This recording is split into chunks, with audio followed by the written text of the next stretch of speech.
So, Yeah. hello everyone. My name is Rajat Aggarwal and welcome back to my channel, Childish Firmino. We have a special guest here, Rishabh, and he plays FPL. And the only thing I know about him is that he plays FPL. And we met on a WhatsApp group. So, Rishabh, can you please introduce us to my fellow viewers who are watching this from anywhere and everywhere? Yeah, hi. Thanks, Rajat, for the opportunity, and it's good to have insights on FPL. So as you mentioned, we connected through FPL. I've been playing this game since 2017, and been an ardent follower of the, EPL. And I may not be a fellow Liverpool fan, but I am a Chelsea fan, so I do have a lot of Chelsea assets in my team currently, but they aren't performing well. Like the club is struggling as well, so trying to cope up with that. But yes, I'm an ardent football fan, and I keep up with the game a lot. Especially watching Champions League, which obviously is disheartening stuff for us, Yeah. as Chelsea is way far away from it. And I do keep up with other sports as well, in terms of cricket and everything. So yeah, it's a pride moment for us that just lifted the cup yesterday, and hopefully that Chelsea goes on to lift the UEFA Conference League. I mean, that's the only pride left in the season. So trying and coping up with that scenario. So, yes, speaking about yesterday, did you watch the match yesterday? Like, first of all, Yes, absolutely. I mean, gun final and against a gun opponent, and great performance. I think Rohit Sharma led from the front, and it defies what character he has, despite of the off-field critics and everything. He has stood up really well. I think the team played really well, and it showed that it's a team effort that has got them through here. I mean, Shreyas Iyer, KL, Hardik have all contributed really well this time yes. around. And despite Kohli having a rare flop in a final, the team stepped up really well. And really glad that this group has achieved what it deserved. I think we are trying to get the monkey back off the shoulder of especially of the 2023 defeat. So Yes. it was heartbreaking, and it's kind of redemption. But I feel there's a lot more to come, and I hope the Roko partnership goes on till 2027 World Cup. I know it Yeah. seems a little difficult, but he announced that they won't retire. But Yes. you never know how the game goes and how the game transitions into different fields. So, but keeping the fingers crossed, we are in a good space. I think Indian cricket is flying high, Yeah. and I hope this group remains intact.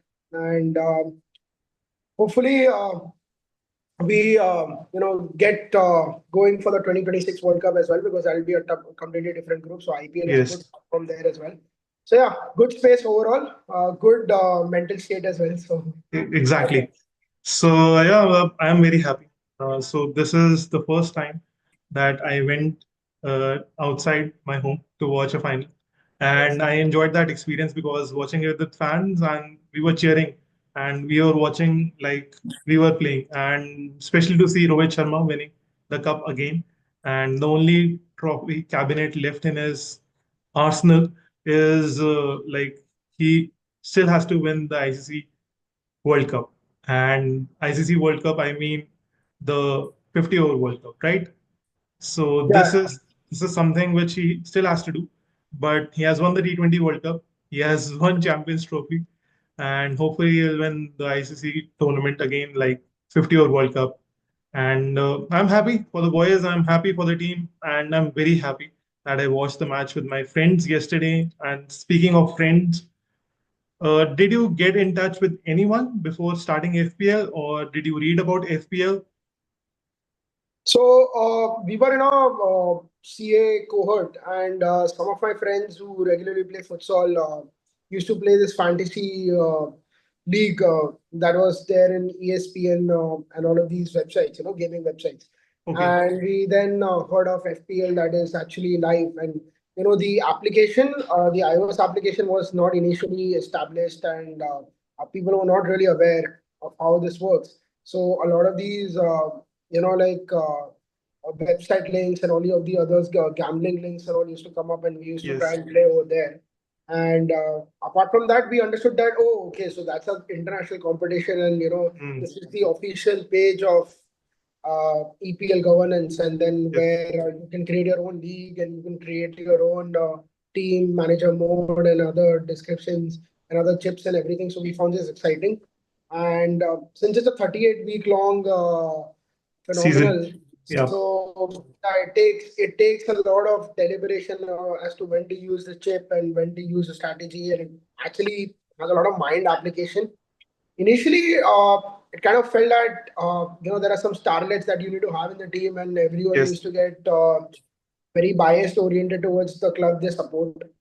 So, like Hmm. for me, being a Chelsea fan, I used to really have Hazard all over being captain for the entire 38 weeks. So it kind of like pulled off the strings of the game. So Yeah. it was well understood that that managing the money out of the bank and understanding which player is performing as per form and what are the returns against each game week as a different scenario. So soon and soon you start gaining interest, but you have to Yes. keep up with it. Like to have a successful season, you have to keep up continuously with it. And I remember FPL because I had Luis Suarez in my team. So Uh, when he was breaking all the records, like before the nail biting incident and the incidents which happened in the Premier League, he was a phenomenal player for Liverpool FC, and he led Uruguay too. Like he was the captain of the Uruguay national team too. But once we signed him, and I remember he and we also signed another player with him, Andy Carroll. So I remember when both of them signed together, I wanted to bring Carroll in my team because I thought he would be the focal point and Suarez would play as a number 10. And later on, I got to know that I will have Suarez because he was offering more value. He was playing more minutes. And Carroll was like used as a moment player. Like Darwin Nunes this season, he's a moments player, right? yeah, You yeah.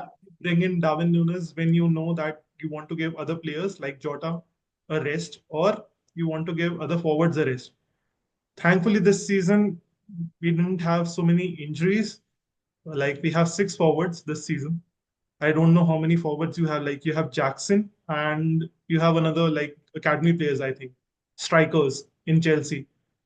So we've got a player called Mark Gay. Okay, He's from the Barca Academy. Pretty young, but not off the rocks at all. But he's taken a few appearances in the Conference League. yeah, Yeah, Jackson is injured now. yes, Mainstay, and then Cuckoo is playing like a false nine over there. yes, And and but our system is falling short. Like there's lack of supply from the center point, and Palmer has also lost his touch. I think yesterday him missing a penalty is a big shocker to hmm, the FPL world and even Chelsea fans in general. Like scraping a win through Leicester, who are battling relegation heavy, relegation. Yeah, and I mean it is deemed that you win at home, that too against these people. But Monkey is not leaving the back, and I think they're struggling in terms of quality all over the pitch. But somehow, I think our wing backs are doing pretty decent, and I think we are still trying to find our feet in terms of which is our best 11 and hmm, how do we have to approach our season ahead. Because if your manager comes out in the press and says that we aren't fighting for top four, and you already have that precedence in mind that if you don't make it to top four, and if you do, it's a surprise, and it doesn't give you a surprise if you don't make it at all. So there yeah, is kind of a lot of I wouldn't say wrong precedence, but I kind of feel that the aim is not too high. yeah. Which is wrong with Chelsea, like in the previous ownership under Roman, we were ruthless, like You were Conte. looking for titles. I remember, like whenever the owner Oh, used to speak, he used to speak about titles. He didn't speak about top four. He only, absolutely. yeah, There was the entire mentality was very different. Like yeah, Conte winning in his first season, next season getting sacked and going here because he missed top four, hmm, and that was the basic. Tuchel coming in to fill in Lampard. Sacking a imagine like if Arteta was a manager in Chelsea, he would have been sacked three times right now. And he's exactly. not got he's not got any silverware to show. But then it's a process. Like Arsenal playing good football, they are able to generate revenue. They're able to do well in that market. But then again, there's no silverware to show. Like, what do you show to your Exactly. kids? What is the achievement? Now, it's all about philosophy. Now, Chelsea believes in a very different philosophy. We fans sometimes are entitled to understand that we don't win trophies, it doesn't count anything. Now, Yes. I mean, the point is that now we are incapable of competing for trophies. Like initially, at least in hazes or in phases, we used to end up playing finals or Hmm. be in the reckoning to win the league. But now it's been good 8 years since we are not in the reckoning, and now it seems a way far off because I think the other teams have upgraded themselves a lot. I mean, Yes. Liverpool are miles ahead. Arsenal are peaking. Uh, I think Man City, the drop off is unreal, but they still have quality. Like they do Hmm. have persistence there. Once Rodri is back, I think the system will come back into its position, and got some good talent, upcoming. Marmoush Yes. is a good talent. They've got pretty good signings, and I think they are going to cover up for Foden and KTB and all of these assets Hmm. as well. So, I mean, the clubs are upgrading and we are kind of a little far back. I don't know how the youth ladding approach works, buying players without any prudent quality and, prudent trademark, Yes. and trying to build them and then trying to make them a sellable asset later on. It's not like American football, man. Like, I think Exactly. our owners have got it a little wrong here. I think some signings have clicked, some signings have been overpriced, and we are paying the burden of it. We have a whole ton of players on our books, so Yes. I was that just also about to gets say, like, if you have a squad, right, you need at least 22 to 25 players. Of those 20 to 25, you know the first team and you know the squad players who will make the bench. I think Chelsea are struggling because they have too many players on their books right now. They have a lot of players, a lot of young players, a lot of promising players.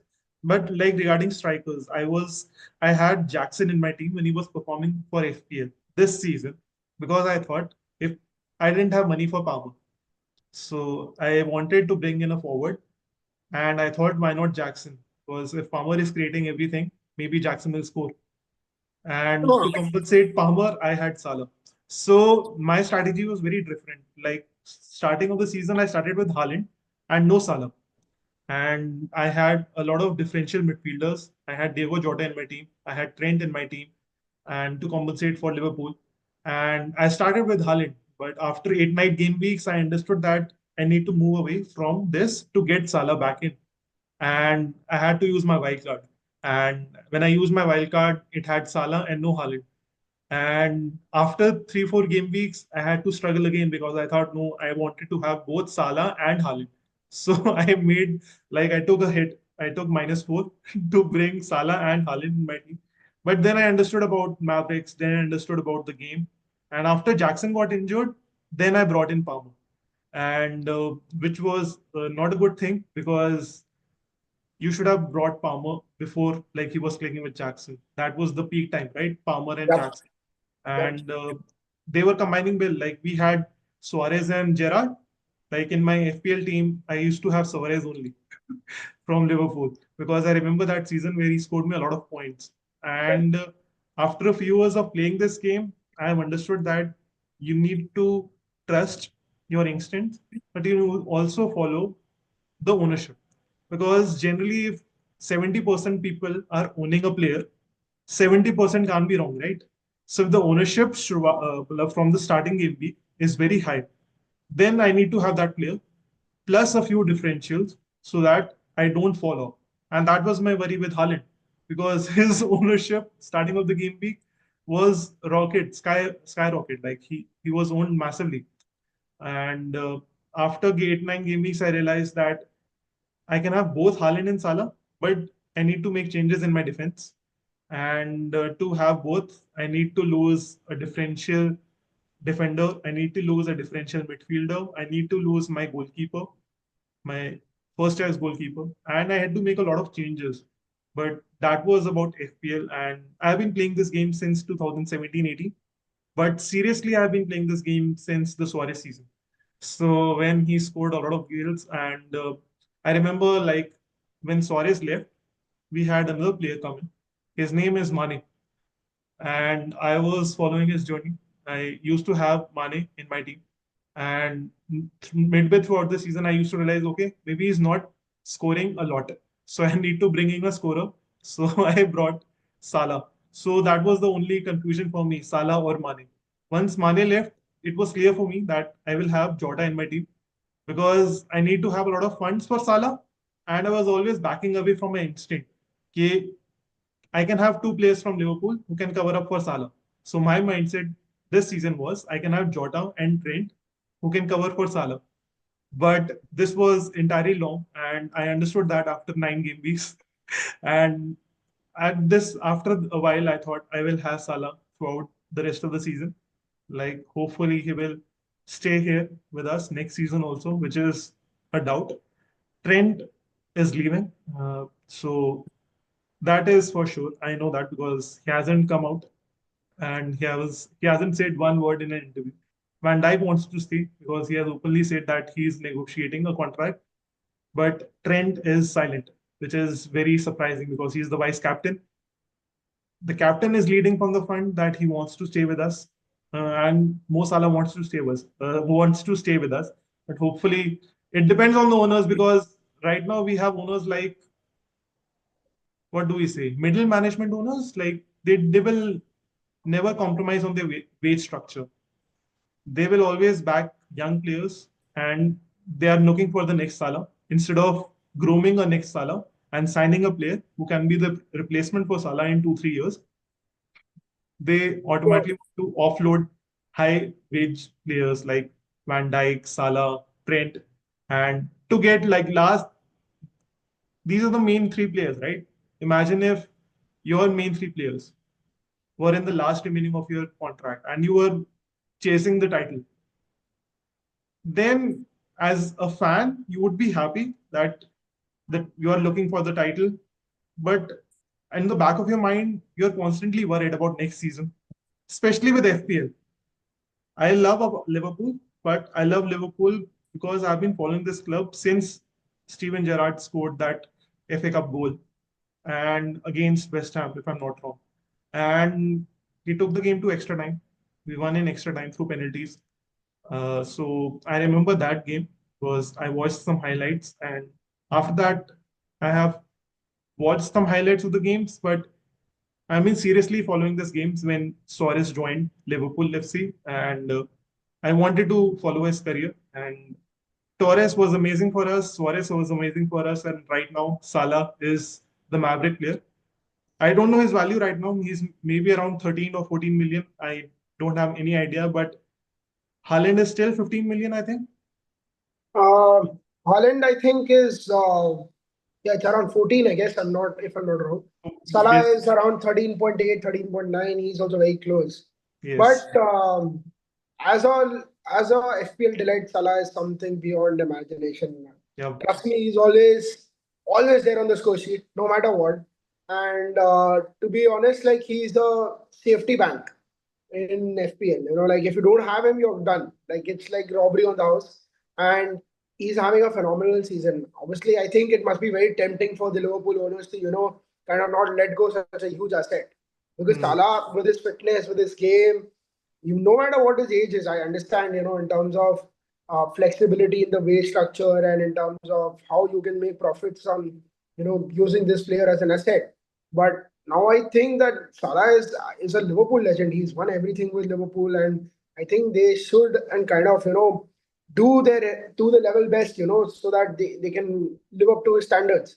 But if he's not signing something, with 9 game weeks to go, I mean, it's very very open in the market, and he can be grasped. He can be easy grasp for any club who can afford his wages. Yeah, and yes, I know out of respect he won't go to any EPL club, yeah, but the tendency can be to any other big Italian club or a a German Spanish club giant rather.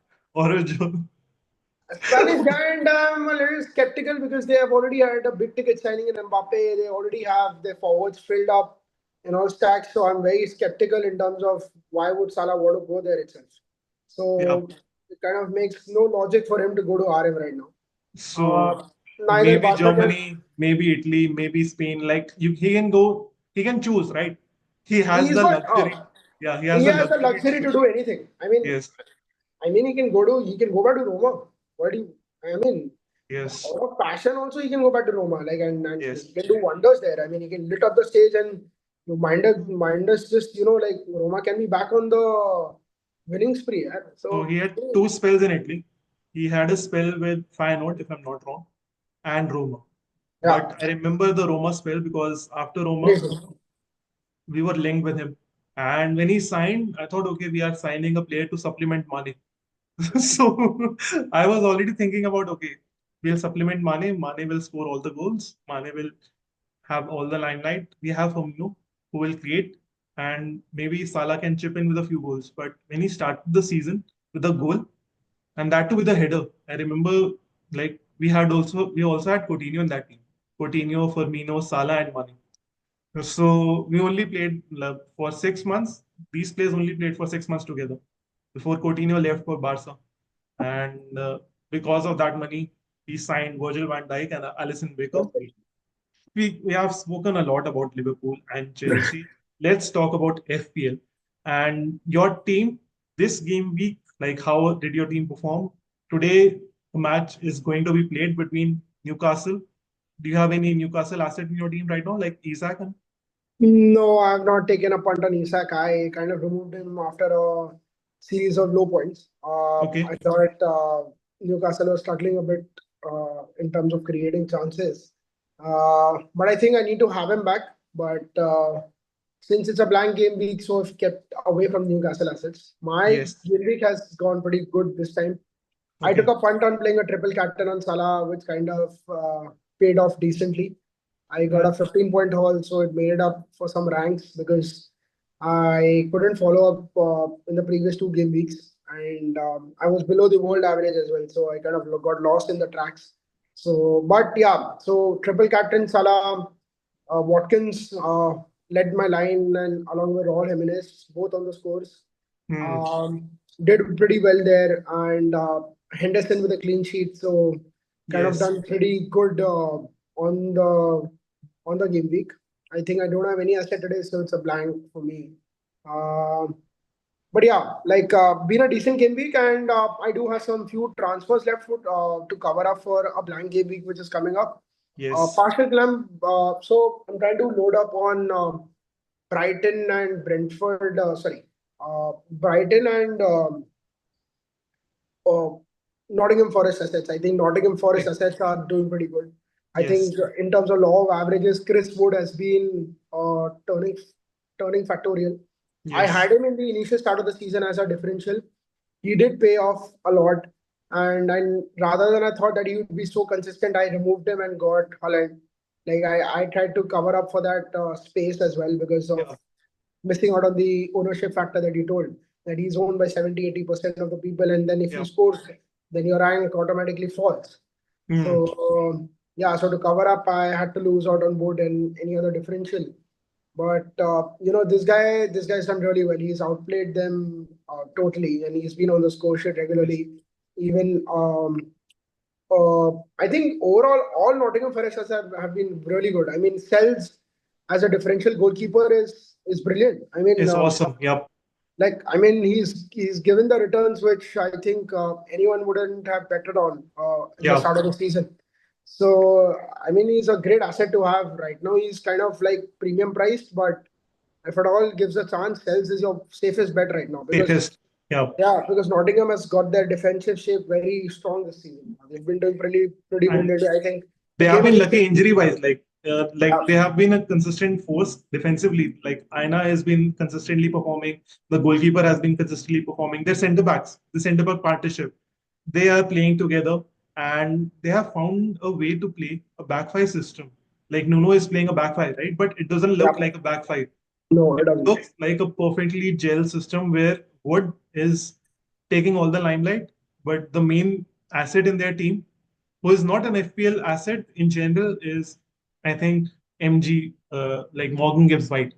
Like if you see what he does for the team, he is amazing, but not Yeah, from an FPL point of view. he's Like a, he's playing like the Firmino role, yes, making games yeah, for Salah and Mane, and taking off a chip away from all the limelight. So I exactly. think I think the system is pretty strong, and I think all their assets are nice. I think Yeah, you have Ilanga, you have Callum Hudson-Odoi, if I'm not wrong. You have Chris Wood.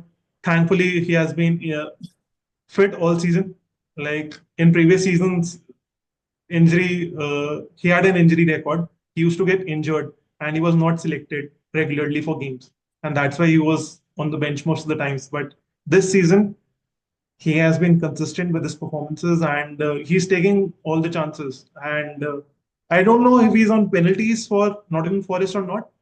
I have to check, but I haven't seen like without penalties, he has been doing great. And that for me is awesome from an FPL point of view.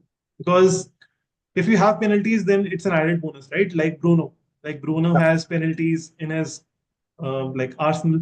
And Bruno also takes some free kicks. Yesterday he scored a goal and an outstanding goal. So and it was amazing because Arsenal lost 2 points. So I don't Arsenal. follow the matches. I was watching like, but I was watching the scoreline because some of my friends had Bruno in their FPL team, and they were cheering. And I was asking, okay, what's going on? So they're saying like Bruno scored, Bruno scored. Oh, okay, that's good. So and when the scoreline finished, I thought, okay, 1-1. Okay, Arsenal have lost another 2 points. Just great. Speaking about FPL and your plan for game week 29, you already talked about Isaac. He's not in your like limelight. I'll share the screen and I'll show my team. And I don't have any. I have a lot of chips available. So Like this is the trickiest part of the season right now. If you get a chip wrong and it gets capitalized in another double game week or a potential favorable week, in terms of how your combination sits in the FPL team, it can make a huge differences in your ranks. A lot of the times it's seen as like whenever you have a midway blank week coming up, you got to use free hit, or you got to use bench boost or whatever, to cover up your differentials. But sometimes it's just that, sometimes just being normal also works. Because a lot of time I've seen that over the years that if you get in a potential player which you didn't have in your plans earlier, and still trying to cover up for a game week, then it yes. kinds of like discourage the entire scenario. So I have shared my screen. Can you see the Yeah, screen? yeah. So Sales is my goalkeeper. Yeah. He has scored good points. Trent, he will blank this game week. I have Minos in my team, Gabriel, the Arsenal defender. I don't have any Chelsea asset right now. Maybe I will think about Chelsea from an FPL point of view, but I captain Salah too, and he was amazing as always. Against Hmm. Southampton, like he scored two penalties, but Darwin Núñez was the man of the match for me. Yep. He was amazing throughout the game. In Right. my midfield, apart from Salah and Son, I have Dango, who is a worry because the forward is back. Emmanuelson is back, Yep. right? Yep. So he was benched this game week and he started after 70 minutes. So that's not a good uh, player to have right now from Bournemouth because you would rather have Clivert or Semenyo or their forward. But I was also thinking about a Bournemouth defender this game week 29. Focus. Yes. So maybe Kirkus and right now in forward, Isaac will blank. I will have only Wood playing because Cunha is red flag. He will not play for 4 game weeks. Yeah, And that was a silly mistake that was done by him. yeah, so this is the thing. And my team lineup. So right now I'm 35K, which is good. My favorite, like my best season, I finished inside 20K. So I finished 19K, which was amazing. And if you look at my players who will play, so I will have three, four, five, six, seven, eight. Right now I have 8 players, but I have all my chips, and I have 3 free transfers too. Oh, that's lovely. So that fits perfectly, right? So you got a cover up without a chip for your Game Week 29. You can, I Exactly, think, probably pick up on those three transfers or at least use two of them in case even exactly. if you have 10 players playing, doesn't matter if you keep your chips intact. And if you look at the stats where I get my FPL stats from, statsfpl.com, this is the expected goals and assists. And number one is Salah. So Yeah. his expected goals and assists is 27.06. Second is still Haaland. Third Yeah. is Cole Palmer. Fourth is Isaac. Fifth is Mbuemo. Sixth is Ollie Watkins, who you have in your team. Yep. And seventh is Visa. He's a good player. And after, like, if you have to choose between Visa and Mbuemo right now, I will still prefer Mbuemo, but he is a very good differential for sure. Yep. Mateta is injured right now. Bruno is back, and number 10 Got you it. have Anthony Gordon. So this is the expected goals and assists. Generally, I look at this stat and shots, but this is a very good stat too. If you look at points per million, so when you look at points per million, you'll see a lot of managers because this season we have a new chip, assistant manager chip, Yeah. and you'll see the first three and the so number one to five. Number six too, okay. We have seven managers here, eight managers, okay. Nine It's managers. all it's all managers. It's all managers. So if you look at the points per million, like if you had David Moyes when Liverpool like only got a draw, so that game week he was amazing, and before that he was amazing too. Like he will definitely lead Everton out of the relegation zone. Second is Potter, so he has been sacked. Third is Glasner. So Potter is back. Yeah. So Potter is back. Potter is back. So I was thinking about Chelsea, Graham Potter. But No. yes, Potter is back. So fourth is another manager. Fifth is Thomas Frank. I love this manager, the Brentford manager. Seventh is Arne Slot, and I had Fulham. assistant manager on Arne Slot for like three game Oh. week. Yeah, so he did good for me. And speaking about assistant manager, so are your chips available right now? Yep. Except triple captain, I have all the chips intact. I plan to play the assistant manager somewhere at the end. When the league is a little settled, I'll probably go for Arne itself, or I will take up Mikel Arteta. Miguel Arteta. But, but depends, like because he's lost all his forwards, and Yeah. Arsenal's management has not signed anyone, which is stupidity in terms of if you're chasing the title, or if you have already given up, then there's something else. But then yeah, kind of feels weak right now. I don't see the potential in Arsenal to play out games. I do have a feeling that Chelsea might cause an upset in I Emirates. was just saying, like, if you want a Chelsea asset, then you can go for the Chelsea manager too. They have amazing fixtures, right? They Yeah. have amazing fixtures, like throughout like game week 30 to 38, they have amazing fixtures. And they are expected to double also, if I'm not wrong. And speaking about doubles, a double game week, I'm only planning for this game week, the blank game week 29. Moving forward, I'll plan to use my wildcard around game week 30 or game week 31. After the international break, I'll judge who all are fit and who comes back. So after the international game, then I see the performance and then I hopefully activate my wildcard. But I have three free transfers. I'm planning to bring Kokes in.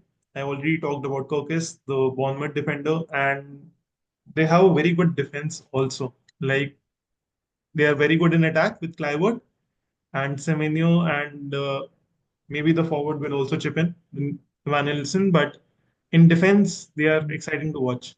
And I watched some of the highlights of yesterday's game against Spurs, and surprisingly, Spurs were good, which is But which is very surprising for me because I thought, what are they here to play for, right? They they are not doing well in the league. They are like Manchester United this season. Like both of them are not performing to their expectations, and that's why I stay away from their assets, both Manchester United and Spurs. But I got in Son like two game weeks before. So he was my differential because I was frustrated with Cole Palmer. So I transferred out Palmer. I brought in Son, and I have 1.5 available. So I have money in the bank. I have three free transfers, but let's see what I will do. uh, Speaking, so yeah. My recommendation would be to stick with Son as long as possible because see, it's a long-term asset. Uh, Yeah. he might blank a here and there because see, Spurs predominantly have an attacking mindset, and Postecoglou doesn't, have that defensive, stack up like to even he likes to load up on the front end whenever they're Hmm. on an attack, so they lose out on the end of transitions. Even if you see the game against Bournemouth, they were quite low on central defense and all of that. And because the structure is shaped up like this, Yes. when they're on the ball, I think they're too attack heavy, and they round up around the third phase very well. But then again, when you have to get back into a transition, is there where they're struggling and they lose their shape pretty often, Yes. and they've been caught out on a lot of occasions like this. I think that is where I think they'll have to do some reinforcements and there's some rethinking in the tank and do well in the summer. I'll have Otherwise, to I'll have to see like whether they perform well in the UEFA competition where they are involved in. Because I think he is trying to preserve players so that he can play his best players in that UEFA competition and maybe rest Son in Premier League games, which was a worry for me because he rested Son yesterday. And like when you listen to him, it's clear that he's targeting a trophy. And I mean, yeah, I mean, being a Spurs manager, his aim has to be a trophy because they yes, haven't tasted with, like what's it like to win. I mean, Harry Kane's whole career has gone down the drain, trying to uplift Spurs and their entire fan base to get to a trophy. But then, yeah, they've not tasted anything like this. So his main aim is to be a trophy. Let it be a Mickey Mouse Cup as well. It doesn't mm, matter, but they need a trophy. So the point is, as an asset, I still feel FPL wise, he will give you the returns. okay, I think he's always there on the GX, and he is one of the greatest assets that you can have. I was a lot favorable to Dominic Solanke yeah. uh, initially when he had signed up, and he was doing pretty well. But then He again, started like at 7.5, which was amazing. yeah, it was amazing. I mean, he was an asset to have, big time, big Yeah, time. I preferred him over Jackson, so I used to count on him. But then he fell off the radar, and when there were a lot of cropping and changing happening, and when you lose a series of games, that is when the manager starts overthinking and he tries to rotate, and that is where I lost trust on him in all FPL terms. So yeah, Spurs assets for me, other than Pedro Porro, I don't really count on. I think Pedro Porro is a good option to get you some attacking results. and he will get substituted around 80th minute. Like this Yeah, is so this is a pattern I've observed with him. Like generally, if you have Pedro Porro in your team, he starts and he gets substituted around 80 minutes. And this has been happening throughout the season because so he, so yeah. so you just bet on keeping a clean sheet till 80th minute and then you consider making money. Yes, yeah. Like as a Liverpool fan, I know how I trend to bank a clean sheet after 60 minutes, and then hopefully he'll get substituted. But speaking of defense, one of the teams which have been doing amazing well from a defensive point of view is Nottingham Forest. Their defensive stats are amazing, so they don't concede a lot of big chances too, and their defenders are doing exceptionally well. Their goalkeeper, I started, I had sales like in my wildcard team. So around game week 9 or 10, when I activated my wildcard, my first choice preference was sales, and I have stuck with him, and I will stick with him throughout, like till the remaining game weeks because he has been performing exceptionally well. And I was thinking of bringing in Aina too, but I thought I don't have to like overdo on their defense. I will have some differential defenders, so that's why I planned on Robinson or Moon Munoz from Crystal Palace, or some exciting differentials along with Trent. Trent is a worry for me. He's a very big worry for me because he often gets substituted around 60, 70th minute. This player in line is injured right now, his backup. So Connor Bradley is injured. Hopefully, he'll be back after the international break, but I have to see because in my second wildcard, I will maybe have to sacrifice Trent to get a Manchester City defender in, which is surprising, but I love the look of Guardiola. So whenever I see Manchester City highlights, he's taking amazing positions. He's trying to Yep. score. He's trying to assist. and he's playing as a like inverted left back, sometimes inverted, sometimes like yeah, he is outstanding and he's starting games, which is But good from a Manchester City point of yeah, view. the whole thing is like, um, I mean, you talk about FPL and then you only think about Haaland, but that's not happened this season. Like Yeah. the game style has completely taken a beating. So I mean, they're not able to close the lines, and where they have been caught out a lot. And if you are defensively very composed, I think Man City lack creativity to break the lines. Hmm. And I don't know like how consistent they've been in terms of the KDB supplying through the lines or even Foden trying to be creative on the flanks, but their wingbacks have been very less effective. I mean, Exactly. Like they've lost all kind of finesse that they had in that game. I think Rodri no played a control. crucial. Like whenever you see a Manchester City game, they used to have control in the game. Ah, They don't have control this season. After Rodley, like it seems okay, it's only attacking football. They'll only look for Haaland. Maybe they'll supply crosses. Maybe they'll ask their defenders to shoot from outside the box. But Foden is not stepping up. I don't see Foden performing in a lot of big game weeks. I don't see KDB performing because sometimes he's injured, but whenever he gets back, he is often substituted around 70th or 80th minute to preserve him for Champions League games. They are still in the Champions League, which is an exciting, which is exciting because I have Haaland in my Champions League team. So in my Champions, if I'm not right, I think they're out of Champions League. they are still in the Champions League. Second What? leg, they are the first leg Haaland played, so they are still in the Champions League. Okay. No, I don't Yes. think they're not in Champions League. They're out by Real Madrid. So maybe I was talking about like previous two game weeks. So yeah, I have to check my team. Yeah, Like he's not in I the remember Champions I League. had like They're Lewandowski. out. They're out Okay. of Champions League. They're only left with the FA Cup, which I have a feeling it's not going to be Man City again. So it's going to be a trophyless season for them. They are playing Bournemouth in the FA Cup. Oh my God. The most resilient team that I've seen. Very good. It's improvement. It's improvement all around, everywhere, and amazing. Like, I mean, great man management. Great man management. I mean, Exactly. amazing use of abilities there, and great midfield man. I mean, I like the likes of Kluivert, Semenyo. I mean, they are free hand. It's given a free hand. Go take the Yeah. ball, do whatever you want, and Exactly. they are delivering. They are delivering because sometimes what happens is you get overawed with the occasion, but I feel that they are taking the occasion to the club. So Hmm. the point is they are fearless, so it looks even more better in terms of how they are putting up and how they are analyzing the opponents and everything. And it's not an easy game. Initially, Yes. Bournemouth used to be a cakewalk. I mean, last two seasons, if you see, Bournemouth is a cakewalk. Yeah. No one really thinks, They were okay, they're struggling in the relegation zone yeah, like most of the time. Yep. it's a crazy turnaround. It's a crazy turnaround. And same goes for Forest. I mean, Forest. Yes. being the rich history or being whatever it is, but playing like playing the way they have been playing, I mean, they have turned themselves around a lot. And Hmm. this is a way to learn for a club like mine. Chelsea has to learn because they also had a lot of players on the books. Hmm.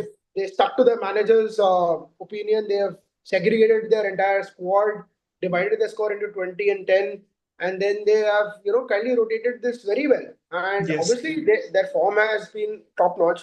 It's not that they haven't had dips in form during the season, but you expect that in a long season, right? And Exactly. now with lower expectations, they're doing much better, so it's looking even very well.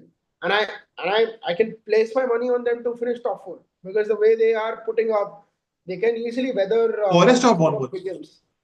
Oh, Forest. Bournemouth. I don't think they are still good enough for a top six finish. Yes. But they will give a run for the money for anyone. I mean, they For a can be a spoil spot to a lot of teams here. So defensively, they are very good. yeah, very good, And very good. like from an attacking point of view, they have a lot of midfielders who Yeah, play. Like if you look at Dango, so I brought in Dango because he was playing as an OOP, right? So he's listed as a midfielder, but he was playing as a forward. So I right. thought I will have this, and I made way for Rogers. So was in my team, and Rogers is a good asset to have if you're playing Champions League. So Aston Villa are still involved in the Champions League, and if we are playing Champions League, then it's a good FPL. Not from an FPL point of view because he often so his expected goals are good, his expected assists are good, but the actual output is not so good. If you want an Aston Villa player right now, I would back Marcus Rashford. I would, I would, Oh, Marcus. yeah, Marcus Rashford is like that ace in the pack of cards, which you always desire to have, but he never delivers. So Marcus Rashford, in one off season when he was about to extend his contract in the next year, delivered a overhaul of points in FPL. I mean, he was an yes, amazing asset, and he was banging in goals every week. And it was just like Lingard, when he played for David Moyes, and he just yes, for West hit, Ham.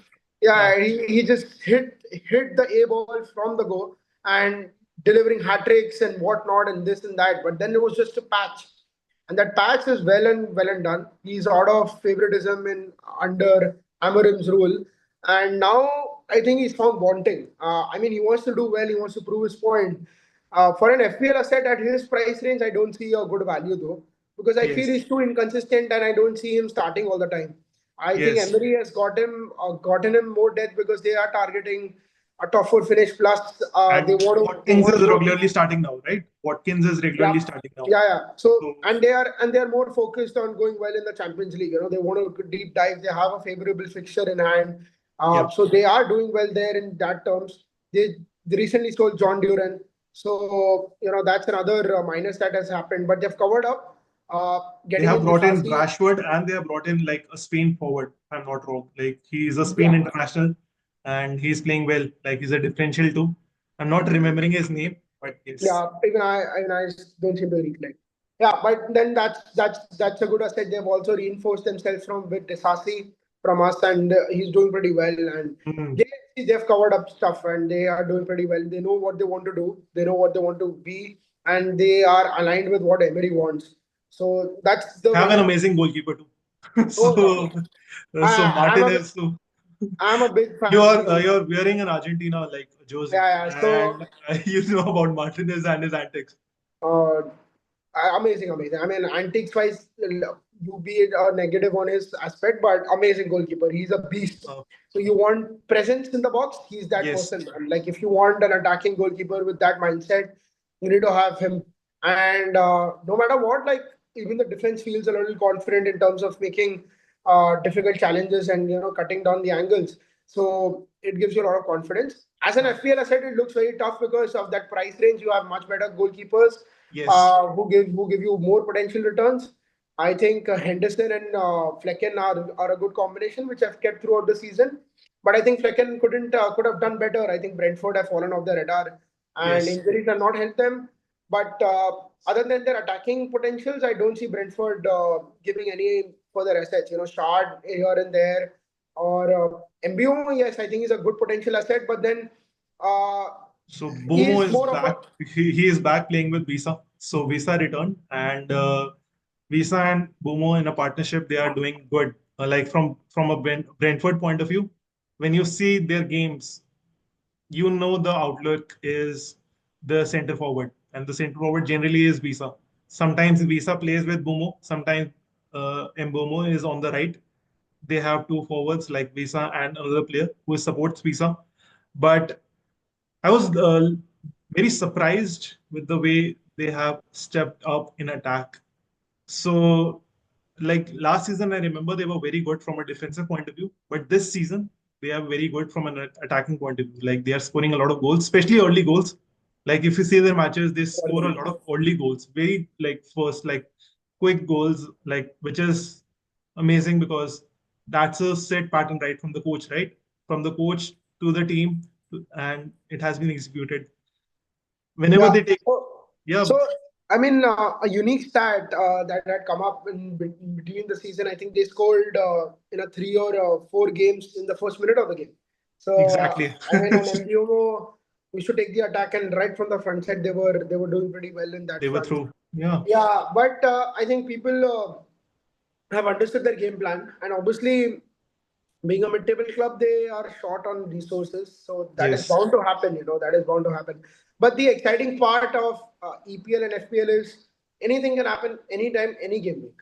Now, I mean, you would expect that Southampton could have been rolled down by Liverpool. Like I was expecting a goal galore, like at least Speaking about yes, like Sunday's game, right? It happened on a Sunday or Saturday.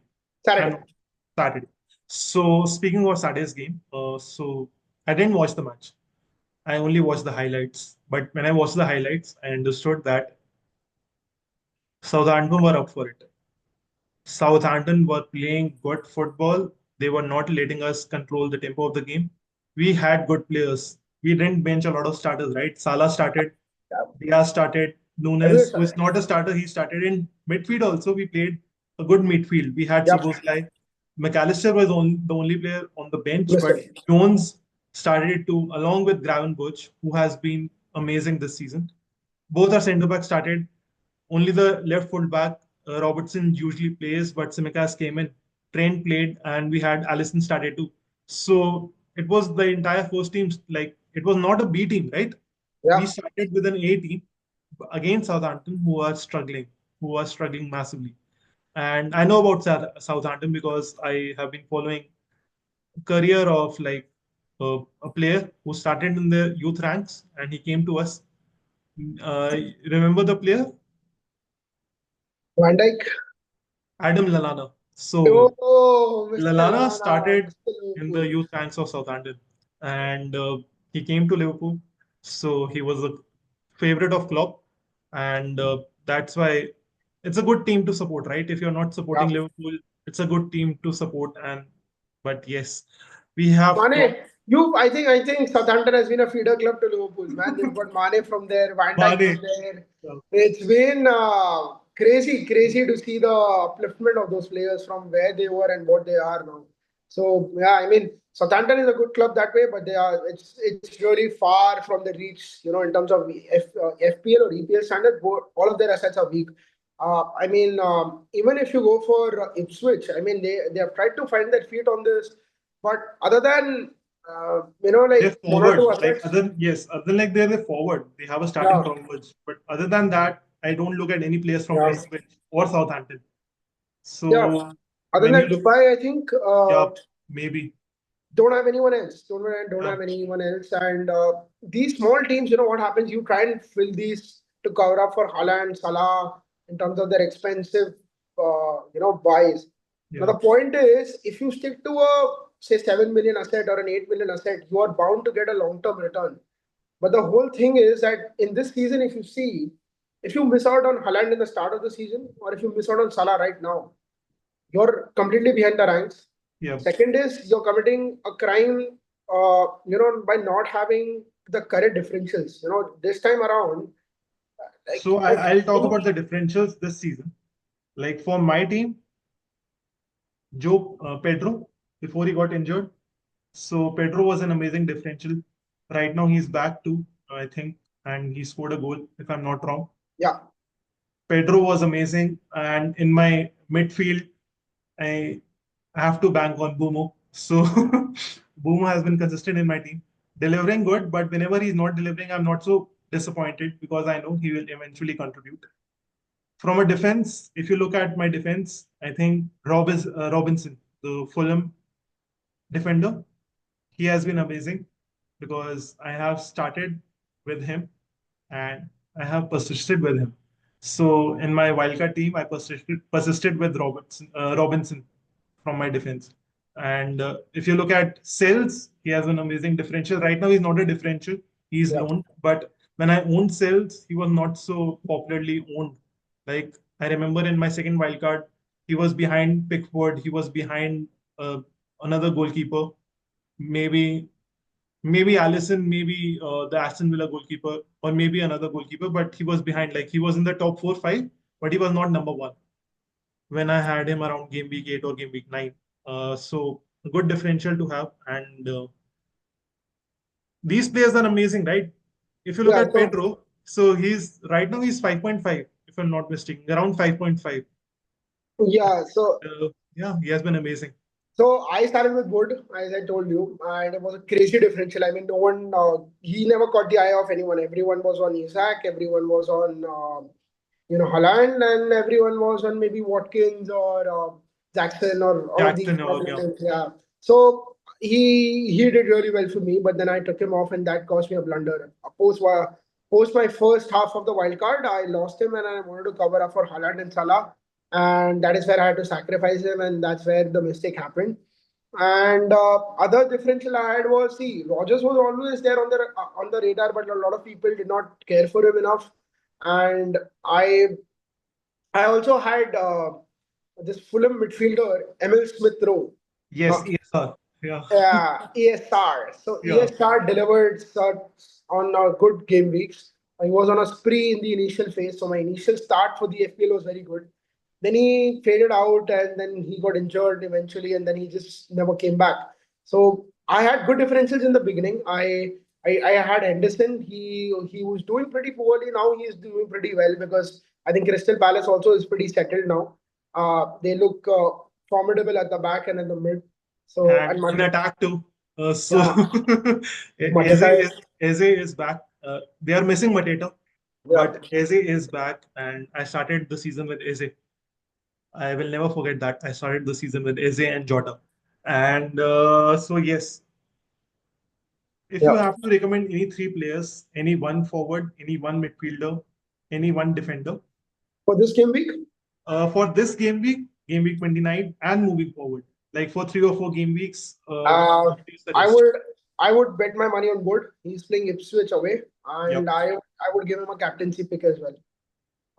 Because he goes for a differential, and with Salah not playing and Palmer being out of form, maybe Son is a good pick as a differential. I think I'm not sure who are they playing. I think they are playing Bournemouth, Let or me check the fixtures. they're playing So, Bournemouth. let me check the fixtures. So, Premier League fixtures. So, game week 29. Right now, today, West Ham are playing Newcastle. I have Isaac in my team. So I'm looking forward to that. Hopefully, watch the highlights. But yes, so Spurs will be playing Fulham away. Okay. Fulham So away, Fulham, tricky fixture. tricky But fixture. yeah, but yes, Arsenal are playing Chelsea.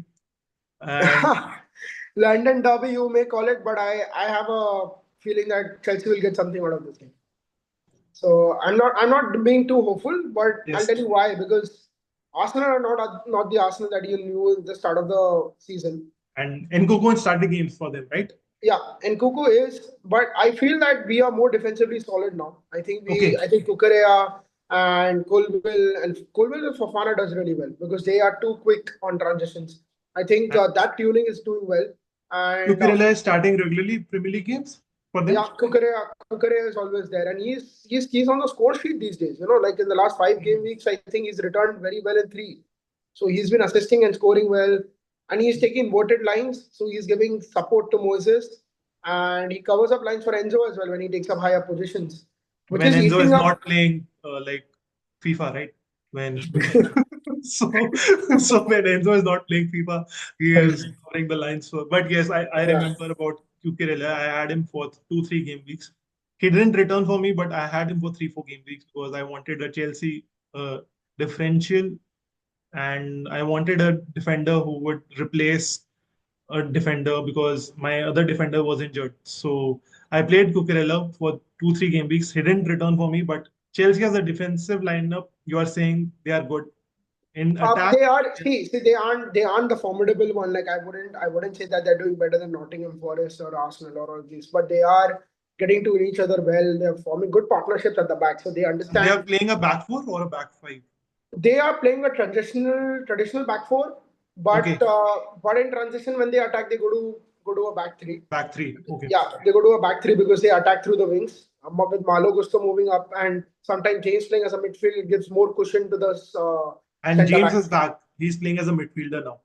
Yeah, James is back. Sometimes. Yeah. Yeah, so James is giving that cover. Like what happens if you've got to make those breaks, so James is there in transition. So that is kind of helping to get the shape back. Obviously, They I still wouldn't. they are still persisting with Sanchez, or they have another goalkeeper. No, they aren't. They aren't. I think that's a good move. I think Sanchez's command on the box is very low. I mean, he's a good short stopper, no doubt. I mean, since the days of Brighton, when Brighton were like in the top six under I forgot Deserbi, right? Deserbi, yeah. So they were Yes. doing pretty well under him, but I think Sanchez has not been able to cope up with the pressure of a big club. I mean, no matter what Chelsea is, the fan base and the aura demand something else. So when you step on the pitch, I think the pressure is getting into him, and certain decisions have costed us big points.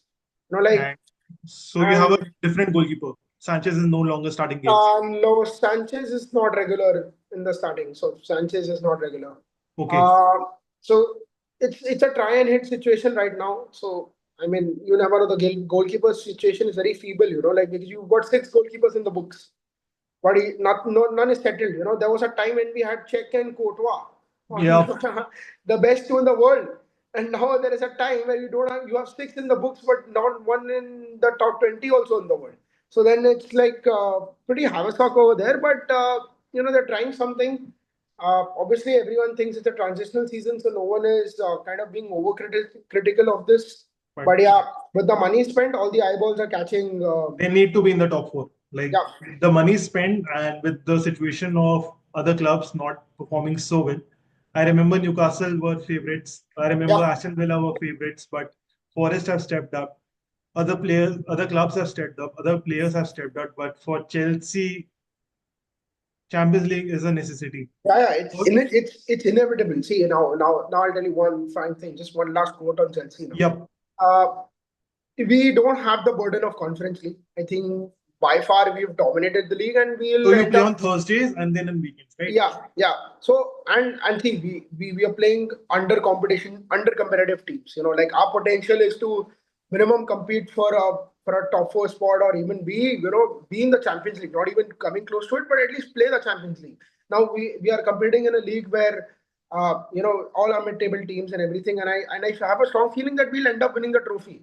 But it hardly matters, like what happens is it's a good confidence scenario, but the level of money you have spent and the level of expectations there doesn't match that level itself.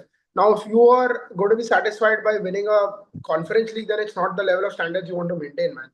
And long days are gone where you could just hunt down people and bring in and attract big players to the club. Now the club is in such a mess that like money spent is fine, and you also can balance the books, but you don't have returns on the pitch, then it's no point. Exactly. Like So you and need to be consistent in the league. As for me, like whenever you talk about Chelsea, you think consistent performance in the league, and then maybe yeah, a Champions League or a Europa League or another like UEFA correct, tournament. But the main priority was the league, and whenever you finish in the top four, it will help you moving forward. But absolutely. we have talked for a lot, so I'll plan to leave for my dinner. Yeah, But yeah, before going, absolutely. any parting questions for me? So, what do you think? In terms of wildcard, are you planning on giving 30? What Yeah, are the top three assets you plan to retain from your existing team? Salah, Isaac, and Sales. Salah, Isaac, and Sels. I think yeah, that's Yes. a good combination. So these are the players I will stick with. Salah will stay, Isaac will stay, and Sales will stay. So Good. moving forward, I'll stick with them. And we have talked a lot. So to all the viewers watching from anywhere in the world, this was me, Childish Firmino, also known as Rajat Aggarwal, and I talked with Rishabh. He's a popular FPL fan who unfortunately supports Chelsea Football Club, but good for him that he spoke so passionately about the club. He talked about the FPL assets. He talked about a lot of differentials in the game. He started playing since 2017-18 season, and his journey has been amazing so far. He talked about the upcoming game week, which is the blank game week 29. He talked about his plan for 3 4 players after the game week is finished, and he's a player, FPL player. He's not an FPL player, but he's an FPL enthusiast, in my opinion. And whenever you talk to players or enthusiasts, it's amazing to discuss strategies with them. We have so many chips in FPL right now. So we talked about chip management, and we talked about differentials, we talked about wildcards, and we talked a lot, but we also talked about India. So India won. So on the parting note, thank you, Team India, for making me smile yesterday. And any parting word from you, Rishabh? Yeah, so signing off on a good note, I think we had a fruitful discussion. I think I can also take some insights from from the discussion we've had, and I can think of bringing in Isaac now since you've been persisting with him a lot. Yep. So yeah, and happy moments for all Indian cricket team fans, and I think I hope the good run continues, and I wish Chelsea ends up top four this season somehow, hook or by crook. Hopefully they do, and hopefully Liverpool win the Premier I League. think that's inevitable now because Arsenal are chasing them, and Arsenal, you know, you never trust Arsenal. So yeah, so I so I will never jinx my team, but yes, thank you, Rishabh, for joining me and for having a great, fruitful conversation about FPL and Chelsea. So thank you for joining in. I'll stop Yeah. the recording now.